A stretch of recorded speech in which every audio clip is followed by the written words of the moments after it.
go by Ivana J, and welcome back to my YouTube channel.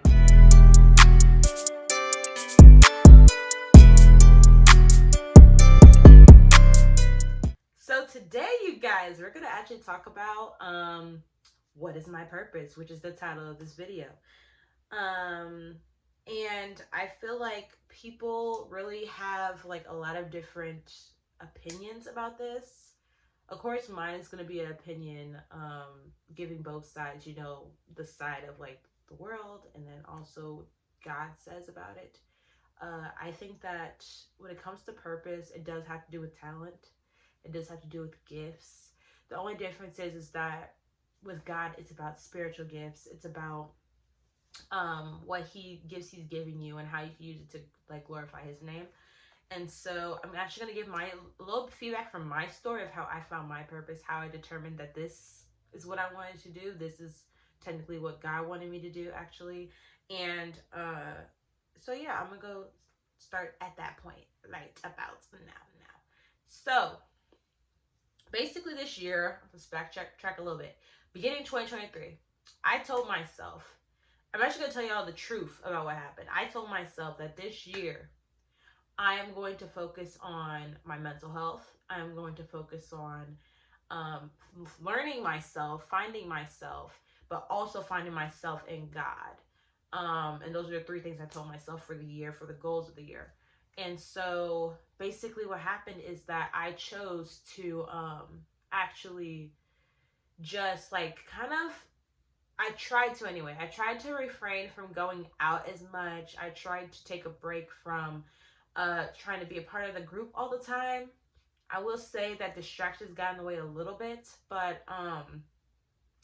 you know, it's the point is to go in the right direction, and that's really what I did this year. You saw in my previous video, I showed how I do my morning routines. So basically, I do a prayer, I do a Bible study, and I do my worship time with God, and that's like the foundation of my day. Now beforehand, like last year, that was not the case at all, honey.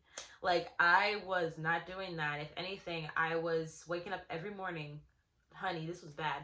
Waking up every morning and I did not read my Bible. I would not pray first thing in the morning. And the first thing I would do, I'm ashamed, I would scroll on social media. And what I noticed is that by doing that, it was literally like me intoxicating myself.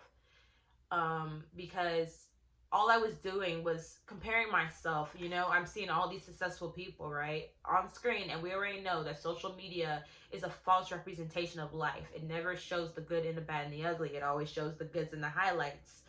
So basically, I would see all these successful people, right? Even Christian influencers too, because that's usually what I follow. And I'm like, well, like, I want to be there. I want to get to that point. I want to find my purpose. I want to know what God has planned for me.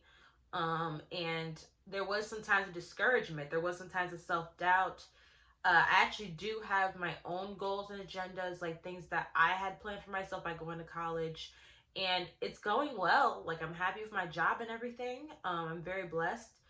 It's just that what I've noticed is when I put so much emphasis on the world and the world's expectations and what I want out of it and what I want out of my goals, there's no fulfillment.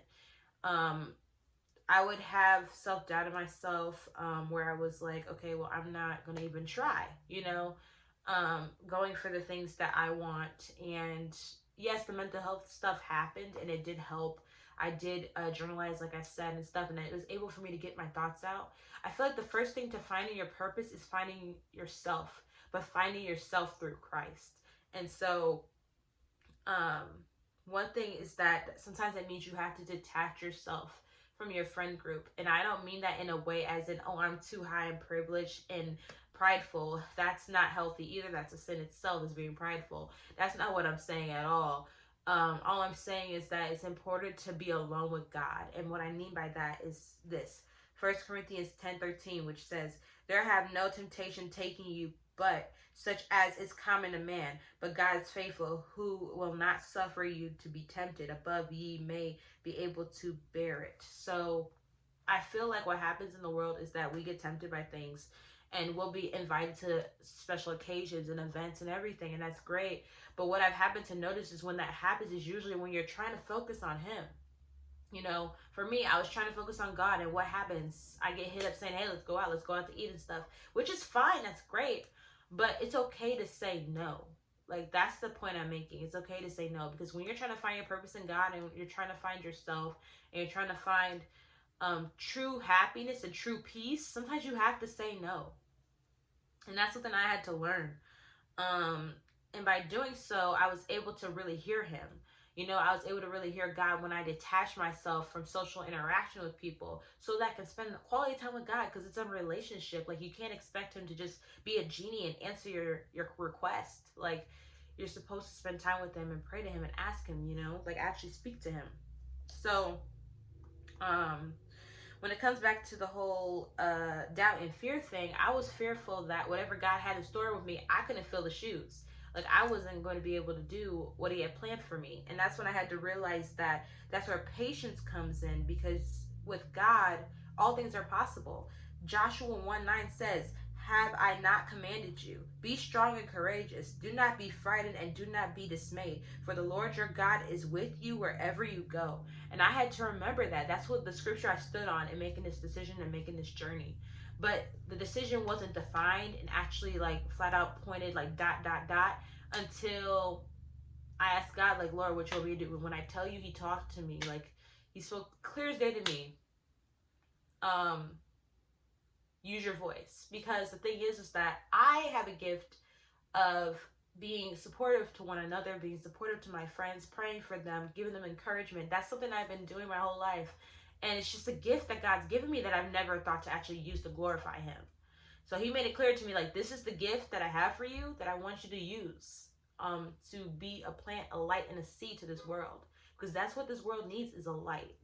So that's really what determined it for me, was me actually silencing myself, separating from my friends, spending time with God alone. And it really was clarification, like clear as day, like, boom, this is what I need you to do. And that's when I created this YouTube. That's when I created my, I've been had my social media. But that's when I chose to actually post Christian content on there, because I knew that I have the platform. I just need to use it. You know what I'm saying? So once you get rid of that doubt and fear, remember that verse.